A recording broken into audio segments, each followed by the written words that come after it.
Bismillahirrahmanirrahim. Assalamualaikum warahmatullahi wabarakatuh. Alhamdulillahi rabbil alamin. Wassalatu wassalamu ala asrafil anbiya'i wal mursalin. Wa ala alihi wa sahbihi ajma'in amma ba'd. Sahabatku yang berbahagia, senang sekali saya bisa kembali menyapa sahabatku semuanya.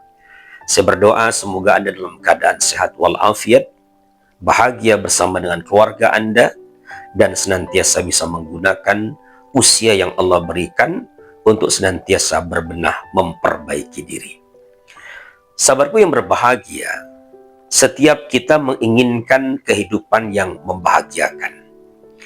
Namun, dalam kenyataannya, ada kalanya kita berjumpa dengan sesuatu yang tidak kita sukai. Karena itu, Islam mengajarkan kepada kita tentang 3 sikap yang perlu kita jaga, perlu kita pelihara. Yang pertama syukur, yang kedua sabar, yang ketiga ridho. 3 sikap inilah yang kalau kita jaga, kita pelihara, mengantarkan kita kepada kebahagiaan di dunia dan kebahagiaan di akhirat.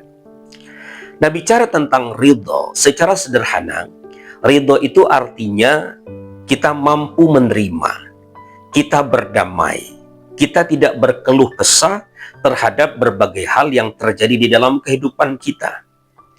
Karena sejujurnya, di dalam kehidupan ini kita pasti berjumpa dengan sesuatu yang menyenangkan, namun tidak jarang pula kita berjumpa dengan sesuatu yang tidak menyenangkan kita. Karena itulah, ridho ini derajatnya lebih tinggi daripada sabar dan syukur. Orang yang ridho, bahkan dia bisa melihat semua keadaan yang dialaminya itu secara positif. Karena dia meyakini bahwa Allah dengan segala kasih sayangnya senantiasa memberikan yang terbaik kepada hambanya. Bicara ridho tentu tidak bisa melepaskan diri dari persoalan takdir Allah. Dan takdir itu dalam pandangan orang yang ridho, sesuatu yang Allah gariskan untuk kebaikan hambanya. Baginda Rasulullah dalam sebuah peristiwa melihat seorang ibu bersama dengan anaknya sedang berjalan. Lalu kemudian beliau bertanya kepada para sahabatnya, "Sahabatku, menurut kalian apakah ibu itu rela menyakiti anaknya?" Para sahabat menjawab, "Ya Rasulullah, pastilah tidak. Ibu itu akan sangat sayang kepada buah hatinya." Kemudian Rasul menimpali, sesungguhnya kasih sayang Allah kepada hambanya jauh lebih besar daripada kasihnya ibu itu kepada anaknya. Nah, jadi kita mengacu kepada peristiwa ini atau kejadian ini, maka takdir yang Allah gariskan dalam kehidupan kita ini sesungguhnya sesuatu bentuk kasih sayang Allah kepada kita. Imam Al-Ghazali di dalam kitabnya Minhajul Abidin menyebutkan ada 4 hal yang ditakdirkan oleh Allah Subhanahu wa Ta'ala. Yang pertama, Allah Subhanahu wa Ta'ala menakdirkan kenikmatan kepada kita. Tentu terhadap nikmat ini kita harus pandai-pandai bersyukur. Kalau kita pandai mensyukurinya, insya Allah akan bertambah. Tapi kalau kita ingkar, maka azab Allah atau siksa Allah demikian pedih. Sahabat yang berbahagia, bicara tentang nikmat tentu tidak terbatas kepada nikmat duniawi saja. Al-Ghazali bahkan membagi nikmat itu menjadi 2 jenis. Ada nikmat duniawi, ada nikmat ukhrawi atau nikmat agama.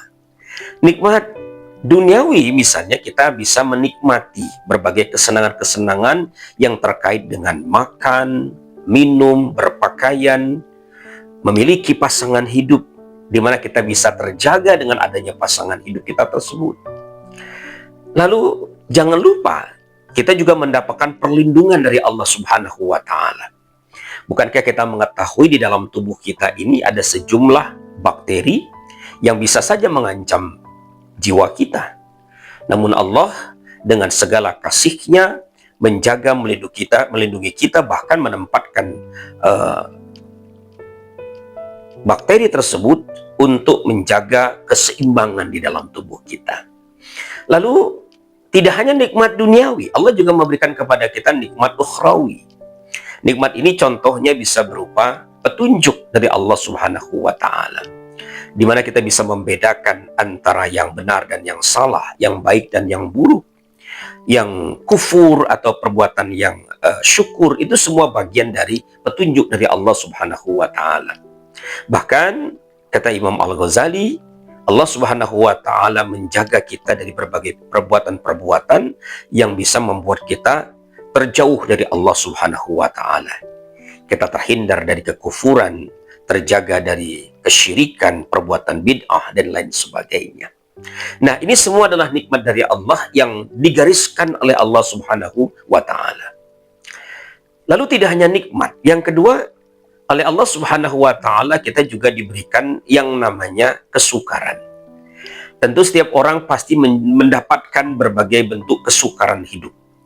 Ada yang barangkali menghadapi kesulitan terkait dengan anaknya, mencari nafkah, dengan orang tuanya, dengan pasangannya, dan lain sebagainya.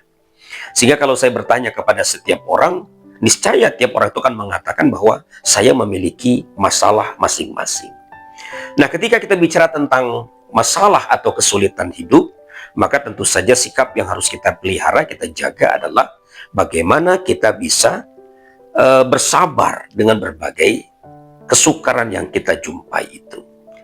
Perlu digarisbawahi bahwa kesukaran yang kita hadapi itu, sahabatku yang berbahagia, tidak dimaksudkan sebagai bentuk kebencian Allah kepada kita, tapi dalam kerangka agar kita ini tumbuh jiwanya, tumbuh pribadinya.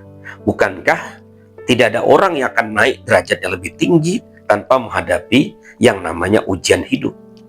Nah, kesukaran ini adalah bentuk kearifan yang Allah hadirkan ke tengah-tengah kita agar kita menjadi pribadi yang lebih kuat, pribadi yang tumbuh spiritualitasnya.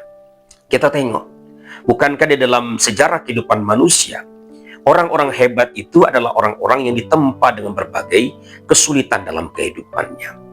Alhasil, berbagai kesulitan tersebut membuat dia menjadi pribadi yang kuat, pribadi yang tegar dalam menghadapi berbagai tantangan yang menghadang di depan jalan. Yang ketiga, Allah Subhanahu wa Ta'ala menakdirkan pula kepada kita berupa kebaikan-kebaikan. Sebagai contoh, misalnya kita mendapatkan kebaikan berupa anak yang soleh, pasangan yang salih atau yang saliha, dan berbagai bentuk kebaikan-kebaikan lainnya. Nah, yang perlu digarisbawahi, manakala kita berjumpa dengan berbagai kebaikan tersebut, kita tidak boleh merasa bahwa ini sebuah kebaikan yang berasal dari kita, dari saya. Tapi semua itu adalah rahmat dari Allah Subhanahu wa Ta'ala. Kenapa saya mengatakan demikian? Kalau kita boleh jujur melihat kebaikan tersebut, mari bertanya, berapa lama waktu yang kita sediakan untuk keluarga kita? Sudahkah kita benar-benar menuntun, membimbing buah hati kita tersebut dengan baik? Bukankah sering di antara kita ini mengabaikan keluarga kita? Kita hanya menyisakan energi yang sangat terbatas untuk keluarga kita itu. Namun dengan segala keterbatasan itu, Allah Subhanahu wa Ta'ala memberikan kebaikan-kebaikan kepada kita. Maka sahabatku yang berbahagia, kembali saya tegaskan bahwa ketika kita diberikan oleh Allah berbagai kebaikan, sikap yang mestinya kita munculkan adalah bagaimana menginsyafi diri bahwa kebaikan yang kita peroleh tersebut bukan karena usaha kita, bukan karena ikhtiar kita, tapi karena rahmat kebaikan dari Allah Subhanahu wa Ta'ala itu sendiri. Nah, yang keempat, sahabatku yang berbahagia, Allah Subhanahu wa Ta'ala juga menggariskan berbagai keburukan dalam kehidupan kita. Tentu tidak ada orang yang menyukai keburukan.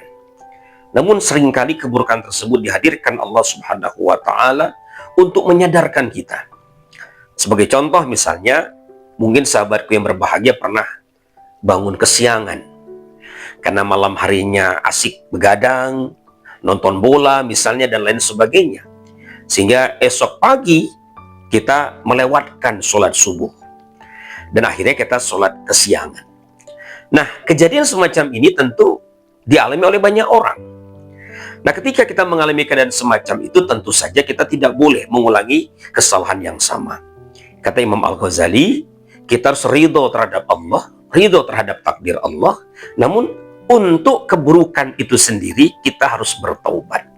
Kita harus belajar untuk tidak mengulangi kesalahan yang sama di kemudian hari.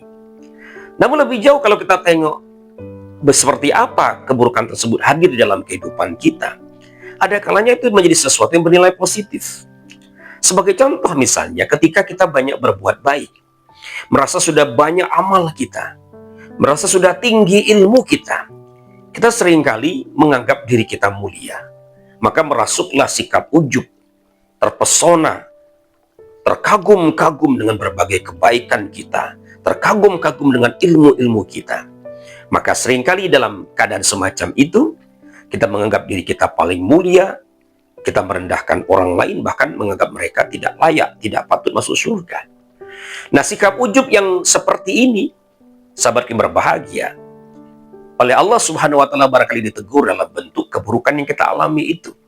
Sehingga harapannya kita menyadari kelemahan kita. Kita tidak merasa menjadi orang yang paling berilmu, orang yang paling banyak amalnya, dan lain sebagainya. Nah, 4 hal ini, kenikmatan, kebaikan-kebaikan, kesukaran maupun keburukan, Allah hadirkan dalam kehidupan kita agar kita belajar untuk menjadi pribadi yang ridha. Kalau kita ridha terhadap itu semua, insya Allah hal tersebut tidak hanya membuat kita bahagia, tapi lebih dari itu, sikap ridha terhadap ketentuan Allah menjaga, merawat keimanan yang ada di dalam hati kita.